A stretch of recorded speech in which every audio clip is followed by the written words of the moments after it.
Dan, did you see that message in chat from Skylar Ringtail? Beast Games 3 is in production, and one of the sponsors is an AI treadmill company pivoting to influencer content creation. No. Okay, I know that. Okay. Sorry. I know there's some words in there that don't comport. They don't. Really? They fail to compile. Okay, I know that season 3 is under production because I've been following it quite closely, because the original pitch of it was like the Olympics, because the Olympics was happening at the time that they were the Winter Olympics was happening at the time they were planning it. That makes so sense. It was gonna be like like Beast Games Global, right? And then how quickly the concept got winnowed down to, because they were like, okay, but all of our contestants need to be able to freely travel between Mexico, the United States, Canada, the United Kingdom, Ireland, and Saudi Arabia. One of these things? That's a little rough. That's a lot. They had to they put out the casting call that was like, we need global representatives, we need people from as many different countries as possible, as long as you meet this criteria, which effectively means you live in America. Pretty much. and have no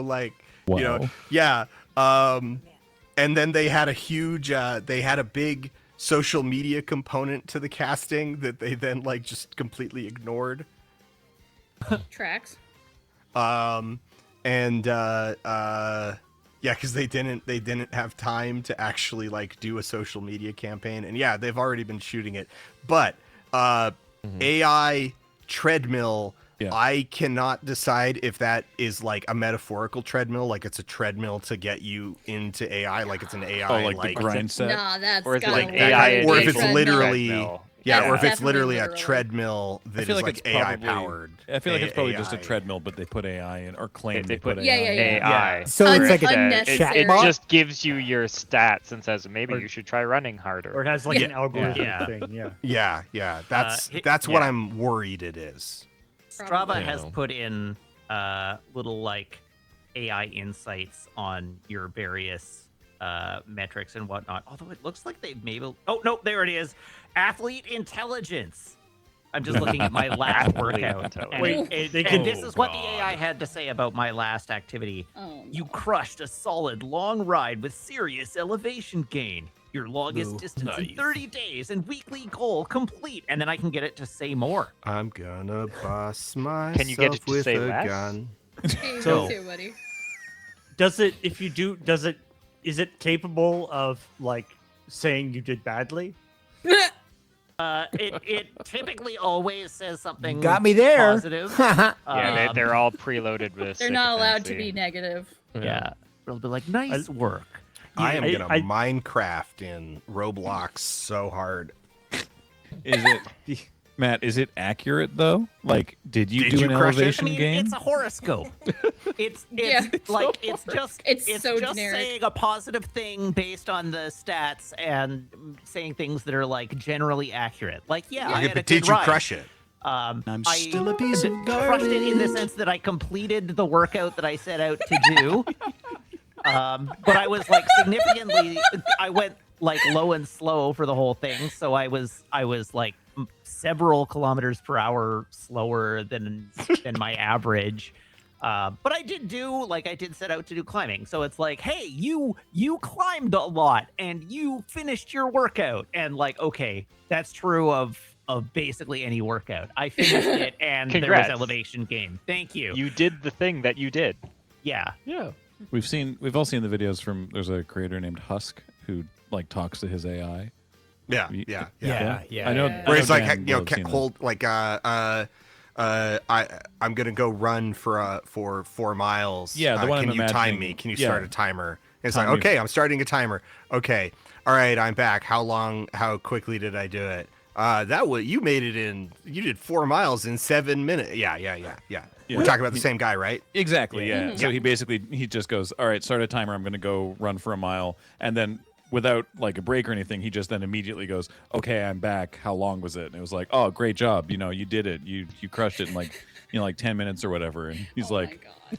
"Really? That felt fast. Like it felt faster to me." Like, well, and the AI is so condescending too. It's like, well, Yeah. sometimes it feels faster in the moment, but That's a classic gotcha. it's like, what are you talking about? You have to Yeah, gaslight the AI into. It's so messed That's up. all I do. Gaslight I'm the like, AI before it gaslights you. Exactly. Gotta beat it to the punch. yeah, I just every morning I open Chat GPT and I'm like, are you working on that? Oh, yeah. Just Yeah. I've never told them to work on anything, but I make sure they're working on it. I've never used any AI anything, just to be very clear. I tested some stuff while we were working on the Call of Duty video, just because I wanted to see how bad it would get. Yeah. And so like I had it do a bit about Buffalo Bill. And it kept just like it would spit out something that was bad, like just bad writing. And I'd be like, that's not very good, make it, just change it. And it just kept changing things that weren't being asked to be changed, like names, dates of birth, historical events. Oh my God. Small. Just like every revision, it would just like change things. Yeah. Yeah. Yep. Because you told it to change things. Honestly, that tracks.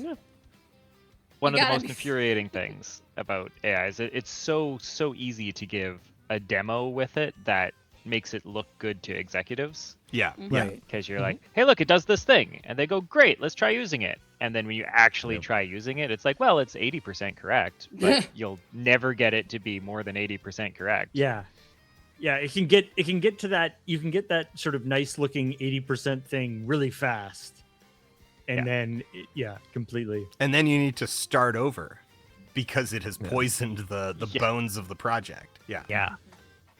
That was actually the big revelation I had, was that like after about an hour of sort of like working back and forth and like making manual changes to what it had spit out, I was like, oh, I actually need to start over because I am lazy. So I will try and, if I need to edit something, I'm going to edit it as like word choice, or maybe like, okay, well, these two sentences, could be strung together a little bit better. I'm not going to do like radical reorganizing unless it's like, okay, well, let's cut this out and put it up here. Right. I'm looking for the path of least resistance, as most of us are most of the time. And I was just like, I was doing that, and it's like, but it wasn't getting any better. And I was like, oh, because the underlying material sucks. The underlying material is unfixable. If I just try and make it better, it's going to poison. Its presence will always be there. I need to just straight up, it's like, oh, okay. And so it was a very clear demonstration of like, yep, no, useless to me. Yeah, it's Fine. Sorry, go ahead. The frustrating thing is that there's a lot of aspects of the technology that can be used in interesting ways. It can be used. But those aren't profitable, so they're not being explored. We're not carrying water for AI jerks on this stream. Not over my alive body. Sam Altman coming for you. Continue. Sorry, Paul. Well, I mean, the big thing as with that like the AI Treadmill company or whatever, right? Is that the term AI has been ballooned out so much now. Yeah. That it's like, it doesn't mean anything. Everyone with an algorithm has been like, we're using AI. It's like you have a search function. Yeah. Yeah. It's like, or a lot of, and to be honest, like a lot of the, stuff like the, like background removal, fancy green screen stuff, sound modification stuff. Not only is it AI, but fundamentally from a technology standpoint, it's not even that far away from the LLM style AI thing, the generation stuff. But it's about, how it's actually being used and how Yeah. it's Yeah, exactly. and Yeah, but- I've got a transformer-based noise reduction system that I use. Because and the thing is that transformer-based noise reduction is ultimately based off of decades of work on signal noise math in the first place. So it's like, all right, no wonder it's really good at this. This is what it was like. This is kind of where it was born out of in the first place anyway. And other things like, okay, I don't need to pay someone to sit and go through 7 hours of Andrew Tate podcasts to get to generate transcripts for me. I don't need those to be 99% accurate. 80's good enough. Yeah, and that, you could probably copy and paste big chunks anyway. Yeah. Brief aside, speaking of like a vocal isolation machine learning thing, Dan, from your Mr. Beast Games video, I spent minutes. I had to rewind to hear what it was you were actually talking about, because I was like, how is he getting audio this clean inside a bouncy castle? Yeah, it turns out good mic placement and modern noise print based noise reduction is really good. So we made sure to get clean noise prints at every setup, and then proper mic placement. Because the fans on those things are so loud. Oh, it was so loud. Oh, yeah. It was so the raw audio sounds the whole point, the whole thing that makes it saleable is this: if you get good mic placement, you listen to the raw audio and you're like, this isn't good, but I can understand everything that's being said. And if you're at that point, then a good noise print based reduction will actually do a lot. We actually, our first draft of it, we could basically remove the sound of the fan almost entirely, to the point that it was now just disorienting, because it was no, that it didn't look right. No longer, it felt wrong, because it's you're clearly in a bouncy castle, but I can't hear it. That's how I feel about the recent, the past several years of Apple keynotes. Is you'll have Craig Federighi nowhere near any piece of equipment, standing in a glass room with hard floors, and he sounds like he's got a studio mic centimeters from his mouth. Yeah. And I'm like, how are you doing this? Yeah, and in that case, it's just it's aggressive I still don't know processing. exactly how they do it. Yeah. Yeah. It's an old audio tech trick, actually. Most big albums are actually recorded in a bouncy castle inside the recording booth. Yeah. Perfect isolation. Yeah. That's how Inside a glass room, CCR did that for a while. Have you ever seen The Rain was their first bouncy castle? As I said, I legitimately love before the explosion of special digital effects and stuff. I love some of the old recording stuff where they're in our recording studio we have a well. Why do we have a well? Why do we have this deep stone well? So we can put a microphone at the bottom and get cool reverb. And so we play a song and pick it up at the bottom, and that's it's oh wow, that's just why don't you guys just run the reverb filter on? Oh right, of course. Right. I saw a video the other day of them showing off the recording room in Abbey Road Studios, and it's just a concrete box filled with random pipes. Yeah. Not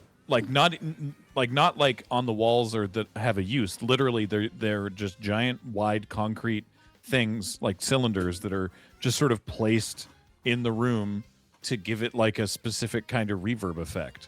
Yeah. And he's we would just play it off these speakers and record it through these mics, and that's how it would sound. And I'm oh, okay, cool. Yeah, pretty straightforward. Yeah. I do love. It was a really fun moment for me when I learned about worldizing. That it was I was sitting there, and I was trying to make something sound like it would if somebody was yelling from the other side of the house. and I'm like, I couldn't. So I'm sitting there just like tweaking reverb and you know the EQ and everything, and then Instructor's just like, it's like, no, worldize it. I'm like, what do you mean? It's like, stick a mic, stick a speaker where you want the sound to come from, play the sound, record it, like re-record it on the mic at the location, and it's like, there you go. Like, no, it's like, stop screwing around with plugins. It'll take you a fraction of the time. I'm like, you're allowed to just do that? That's amazing. I never actually have heard the term worldize for that. That's a perfect name for that. I love that.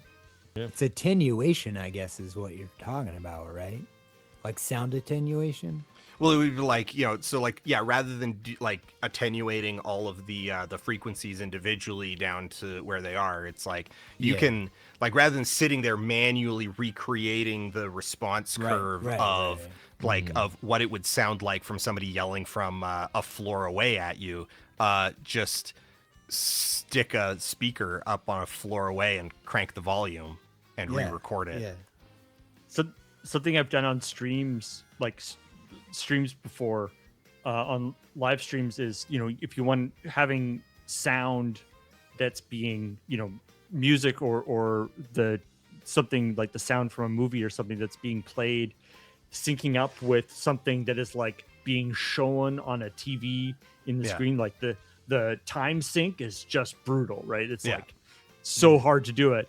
And at one point I actually just like, set up a speaker and set up a microphone right beside that speaker. And I was like, if I do this, it's going to be at least in sync with all the other people who are also on microphones. It worked. Yeah. You know, I mean, like, it was kind of the same thing with just like realizing that bands would just have their like little floor amp. You know, it's like oh, the guitar just a little floor amp. Then they stick another mic in front of the little amp, and then feed that into the big stack of amps. Yep, that's how we play shows. Or actually, with our previous guitarist, that's how they did it. Our new one has a digital amp simulator now, so it's just a straight line out into the house.